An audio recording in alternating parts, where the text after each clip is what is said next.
আসসালামু আলাইকুম, সবাই কেমন আছো? আলহামদুলিল্লাহ আমি ভালো আছি। আজকে আমি তোমাদেরকে দেখাবো কাঁঠালের বিচি দিয়ে চিংড়ি মাছ দিয়ে আর কলমি শাক দিয়ে রান্না করা খুব সহজে কীভাবে রান্না করা যায়। তো আমি প্রথমে কাঁঠালের বিচিগুলোকে এইভাবে পরিষ্কার করে এইভাবে থেতলে নিয়েছি শিলপাটায়। এখন আমি এগুলোকে কীভাবে রান্না করব শাক দিয়ে আর চিংড়ি মাছ দিয়ে সেটা দেখাচ্ছি।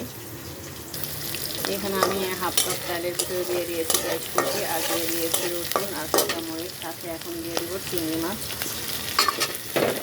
দিয়ে এগুলো নেড়ে চেড়ে নেব। আমি দিয়ে দেবো হাফ চামচের মতো হলুদের গুঁড়ো, এক চামচের মতো লবণ দিয়ে ভালো করে ভেজে নেব। এখন একটু দিয়ে দেবো পানি।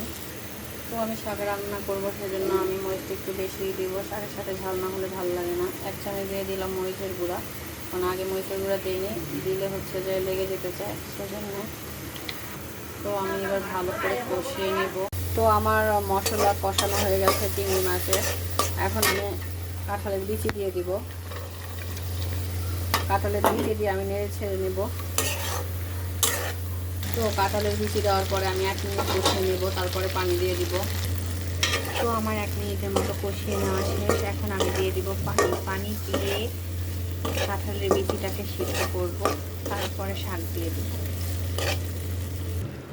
তো আমার কাঁঠালের বিচি সিদ্ধ হয়ে এসেছে, এবার আমি শাক দিয়ে দেব।